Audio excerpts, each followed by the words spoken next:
Hello दोस्तों, Prince GS academy में आपका स्वागत है। जैसा कि मैंने आपसे वादा किया था कि मैं हिस्ट्री के 1000 इम्पोर्टेंट क्वेश्चन कराने वाला हूं, उस क्रम में मैंने पहला पार्ट अपलोड कर दिया है।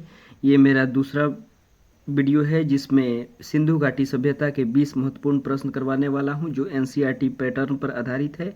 आप किसी भी कॉम्पिटिटिव एग्जाम जैसे एसएससी, रेलवे, बैंक और स्टेट एग्जाम की तैयारी करते हैं, उसके लिए यह वीडियो बहुत ही महत्वपूर्ण होने वाला है। अगर वीडियो अच्छा लगे तो लाइक और शेयर करें, चैनल को सब्सक्राइब करें। तो चलिए बिना समय गंवाए आइए पहला प्रश्न शुरू करते हैं। हड़प्पा सभ्यता की खोज किस वर्ष हुई थी? Option A 1920, option B 1921, option C 1925, option D 1922। तो इसका सही आंसर होगा ऑप्शन बी 1921। हड़प्पा सभ्यता की खोज 1921 में हुई थी। प्रश्न नंबर 2, सिंधु सभ्यता का सर्वाधिक उपयुक्त नाम क्या है? ऑप्शन ए हड़प्पा सभ्यता, ऑप्शन बी सिंधु घाटी सभ्यता, ऑप्शन सी ग्रीक की सभ्यता, ऑप्शन डी मिस्र की सभ्यता। तो इसका सही आंसर हो जाएगा सिंधु घाटी सभ्यता का सही नाम हड़प्पा सभ्यता है। तो इस तरीके से इस प्रश्न का आंसर ए सही होगा। मैं आपको ये भी बता दूं कि आप वीडियो को पॉज कीजिए और खुद से आंसर देने का प्रयास कीजिए और कमेंट में बताइए कि 20 में से आपके कितने सही होते हैं। हड़प्पा सभ्यता के खोजकर्ता कौन थे? तो इसकी option A Dayaram Sahni, B Rakhaldas Banerjee, C sir John Marshall, D Alexander Cunningham. तो इसका सही आंसर होगा दयाराम साहनी। इनका पूरा नाम था राय बहादुर दयाराम साहनी। इन्होंने 1921 में हड़प्पा सभ्यता की खोज की थी। हड़प्पा सभ्यता के निवासी कैसे थे?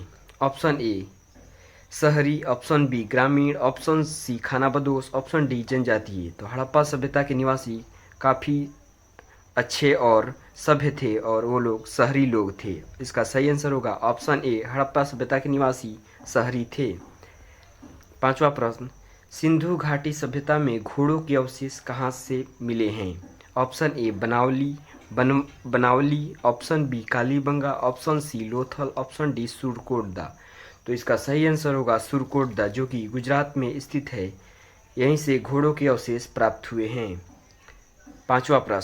छठा प्रश्न, सिंधु घाटी सभ्यता में घर किससे बनाए जाते थे?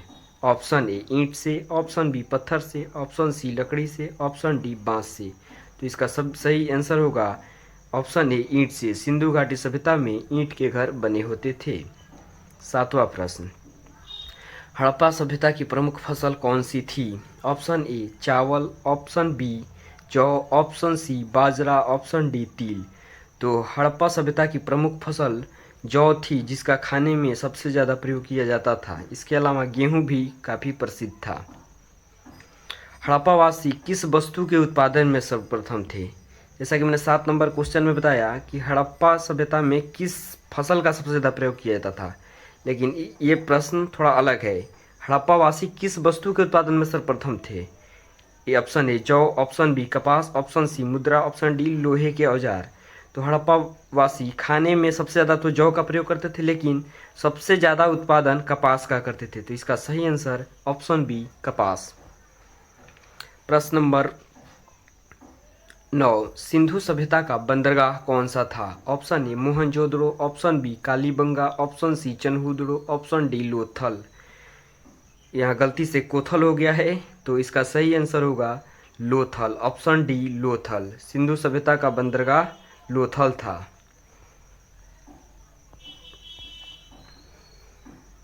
सिंधु सभ्यता में स्नानागार कहाँ पाया गया है?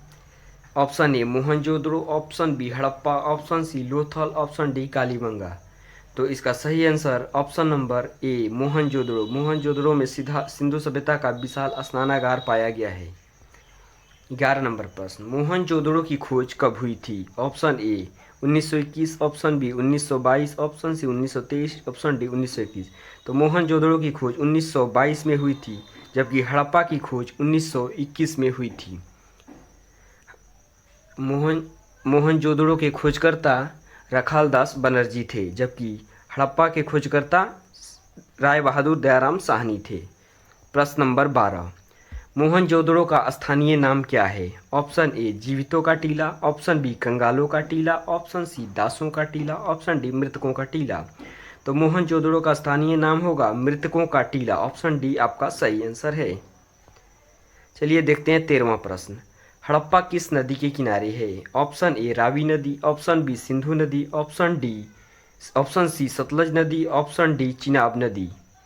तो हड़प्पा रावी नदी के किनारे है। इसका ऑप्शन ए सही आंसर होगा।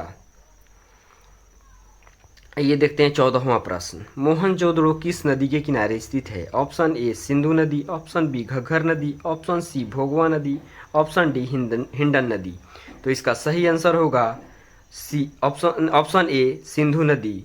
मोहनजोदड़ो सिंधु नदी के किनारे स्थित है। आइए देखते हैं 15वां प्रश्न। भारत में सिंधु सभ्यता का सबसे बड़ा स्थल कौन सा है? Option A Rakhigarhi, option B Banmali या बनावली भी इसको बोलते हैं, option C Dholavira, option D Lothal. तो भारत में सिंधु सभ्यता का सबसे बड़ा स्थल राखीगढ़ी है, जो कि हरियाणा में पड़ता है। आइए देखते हैं 16वां प्रश्न। सिंधु सभ्यता में नर्तकी की कांस्य मूर्ति कहाँ से प्राप्त हुई है, जिसको डांसिंग गर्ल भी बोला जाता है? Option A Harappa, option B Mohenjodaro, option C Ropar, option D Rangpur. तो सिंधु सभ्यता में नर्तकी की कांस्य मूर्ति मोहनजोदड़ो से प्राप्त हुई है, इसे डांसिंग गर्ल भी कहा जाता है। तो इस तरीके से इसका आंसर बी हो जाएगा, मोहनजोदड़ो। 16 नंबर प्रश्न हो गया। आइए देखते हैं 17वां प्रश्न। सिंधु घाटी सभ्यता में मिट्टी के हल कहाँ से प्राप्त हुए हैं? तो इसका ऑप्शन ए बनमाली या Banawali, option B Alamgirpur, option C Kot Diji, option D Mohenjodaro. तो इसका सही आंसर ए बनावली या बनमाली भी बोलते हैं, जो हरियाणा के फतेहाबाद जिले में पड़ता है। तो इसका सही आंसर होगा ऑप्शन ए। आइए देखते हैं 18 नंबर प्रश्न। हड़प्पावासी किस धातु से परिचित नहीं थे?